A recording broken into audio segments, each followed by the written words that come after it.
Financial Accounting, Chapter 12, Corporations, Part 3 of 3, and this is the final video of the Financial Accounting series. We are concluding the course with a discussion on corporations, their organization, how stock transactions are recorded, the different types of dividends, and in Part 2 of 3, we talked about stock dividends and cash dividends. So in Part 3 of 3, we're going to talk about stock splits. So I sometimes think of a stock split as a 100% stock dividend, because a split is giving at least 1 for 1 or 2 for 1 or 3 for 1. So when a company splits, they reduce the market price per share, essentially to attract more investors and to broaden the type of stockholders, with the hope that the stock will go up proportionally. So a 2 for 1 split means a shareholder that owned 100 shares before the split will own 200 after the split. And the corporation does a record by changing the par.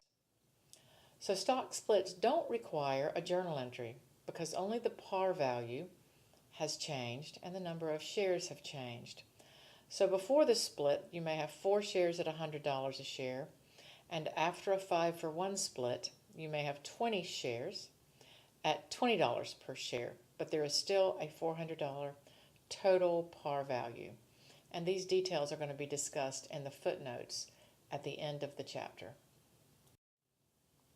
Here's a good example of what the financial statements would look like. Before the stock split, a $5 par value. After the stock split, $2.50. So this is a 2 for 1 split, of course. Before the par value, there were 15,000 shares issued and outstanding. Afterwards, there are 30,000. Notice that all the dollar amounts are the same. Now, it's kind of boring to look at this on a balance sheet, but whenever you watch it in your investment portfolio and suddenly realize that you've purchased a stock that has subsequently split and now you have twice as many shares, 3 times, 4 times as many shares, can get a little bit more interesting as you watch the stock price rise. Let's move on to treasury stock transactions. This is stock that has been issued but is not outstanding anymore. Let me say that again. Stock that has been issued but is no longer outstanding is called treasury stock. It is also called repurchased stock, and I hope you'll put that in your handwritten notes. Repurchased stock. That's stock that the company has issued and then reacquired or repurchased. They may do it because they're going to sell some shares to their employees, they may be providing bonuses to the employees, or they may be buying back their own stock to boost the market price of the stock. In recent years, companies have done a tremendous amount of stock repurchases because they had a lot of excess cash and they wanted to stop having to pay dividends and they wanted less shareholders outstanding. They also wanted to increase the market price of the stock, because if there's less outstanding, then that's showing a strength in the company. Let's talk about the statement of stockholders' equity then. We've been talking about transactions related to stock and dividends. So the statement of stockholders' equity is frequently used as a replacement for the statement of retained earnings. A company will have a statement of retained earnings only if there are minimal changes to stockholders' equity, such as net income and losses and dividends. But if a corporation has changes to their stock or they're paid in capital accounts or other complications, then they're going to provide a statement of stockholders' equity. Here's an example of what that section looks like on the balance sheet. You see contributed capital with preferred and common stock, and you see retained earnings. You see how treasury stock has been subtracted out here, and you see total stockholders' equity. So now this is what it looks like on the balance sheet. Let's look at what stockholders' equity looks like whenever you prepare a full statement of stockholders' equity, and it's going to match the balance sheet. Generally, it's done in columns, and the changes in the columns are described in the left-hand side. So here's an example of a company. Notice that they have a beginning balance with net income, and they subtracted out dividends. They showed that they issued stock, they purchased treasury stock, and here's their ending balance. So this is the total But here are all the details related to it.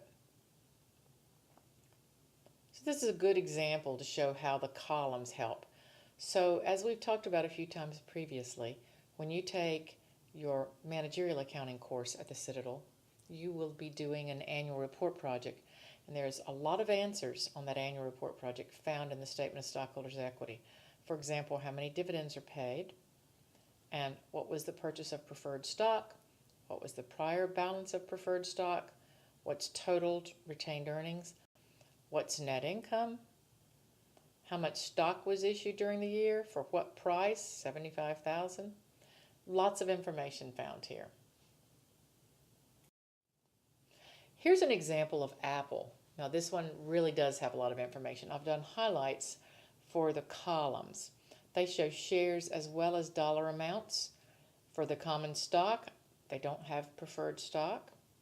They have a column for retained earnings, and something that's a lot more complicated in most publicly held companies, and that is accumulated other comprehensive income and loss.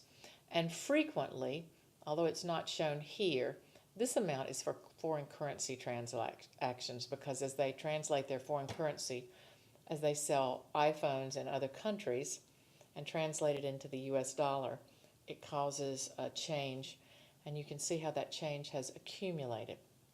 And then finally, here's our total stockholders' equity. Let me point out this column. This is 2013 through 14, through 15, and through 16. So they've provided 3 years as required by GAAP. And you can see what's been going on with shares. They've repurchased some here. Notice they call it repurchased. And then they issued some. And then they repurchased and they issued. It looks like this is issued to the employees. Purchased and issued to the employees. They're issued to the employees as incentives, stock option plans, ESOPs, employee stock option plans. And you see that they call it share-based compensation. Other complicated things in here beyond this course, but let's look at the retained earnings column. You see that they have dividends in the column for retained earnings. They also have the fact that that repurchased stock is there. They show stock issued here and net income, so lots of information found in this column as well. You'll have the opportunity to look at your own selected live annual report with the annual report project. Finally, we've got sort of an extra topic in our very last topic in financial accounting, and that is earnings per share. It's on the balance sheet on a corporation, and earnings per share tells us how much one share of common stock earned during the accounting period. And this earnings per share is calculated by taking net income, subtracting out preferred dividends, and dividing it by the average number of common shares outstanding. And you will find this at the bottom of an income statement of all publicly held companies. So, congratulations. This is your first course in accounting, and you have completed your 211 course. And I have a couple of really dumb jokes to share for you. How does an accountant stay out of debt? And I think you should Google that one to see if you can find it. And what do accountants suffer from that most ordinary people don't? Really lame jokes, but we had to conclude on something other than earnings per share.